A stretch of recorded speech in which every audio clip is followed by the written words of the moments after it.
வணக்கம் மக்களே.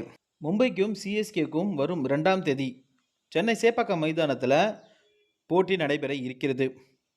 கடைசியாக மும்பை மைதானத்தில் வைத்து மும்பையை நம்ம வெற்றி கொண்டோம். அந்த புத்துணர்ச்சியோட சென்னையில் ஜிடியை நம்ம எதிர்கொண்டோம். சொந்த மைதானத்தில் நம்ம ஜிடியிடம் படுதோல்வி சந்தித்தோம். அதற்கு பேட்டிங் வரிசை தான் மிகப்பெரிய அளவில் தோல்வியாக அமைந்தது. நம்மளை அதே சொந்த மைதானத்தில் மும்பை பார்த்தீங்கன்னா எதிர்கொள்ள இருக்காங்க.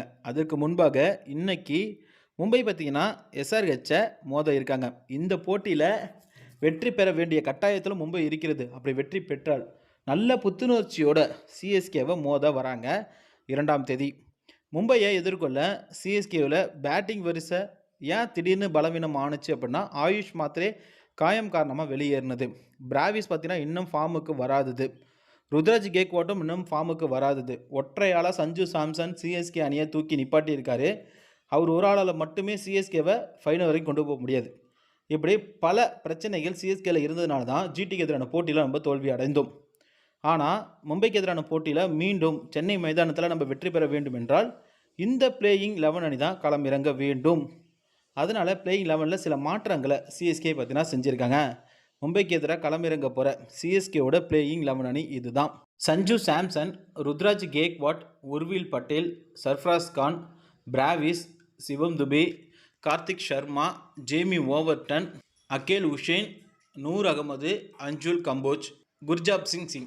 இந்த 12 பேர் கொண்ட சிஎஸ்கே அணி தான் அன்னைக்கு மும்பை எதிர்த்து களமிறங்க போகிறாங்க. இதில் உர்வில் பட்டேல் இல்லைனா கார்த்திக் சர்மா இவங்க இம்பேக்ட் பிளேயராக களமிறங்குவாங்க.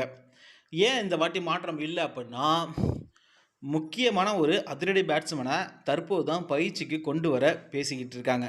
ஆனால் அதே வீரரை மும்பைக்கு எதிரான போட்டியில் களமிறக்க முடியாது. அதே போல் உர்வில் பட்டேலுக்கு ஒரு வாட்டி தான் வாய்ப்பு கொடுக்கப்பட்டு இருக்கிறது. அதனால் மீண்டும் ஒரு வாட்டி வாய்ப்பு கொடுக்க சிஎஸ்கே வீரர்கள் முடிவெடுத்திருக்காங்க. அதனால் மும்பைக்கு எதிரான போட்டியில் இந்த பிளேயிங் 11 அணி தான் களமிறங்க இருக்காங்க.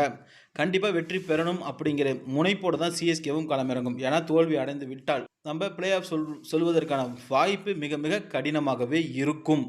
அதனால் இந்த போட்டியில் வெற்றி பெற வேண்டிய கட்டாயத்தில் சிஎஸ்கே அணி இருக்காங்க. இது போன்ற கிரிக்கெட் தகவலோடு நம்ம சேனலை மறக்காமல் சப்ஸ்கிரைப் பண்ணுங்கள். தேங்க்யூ.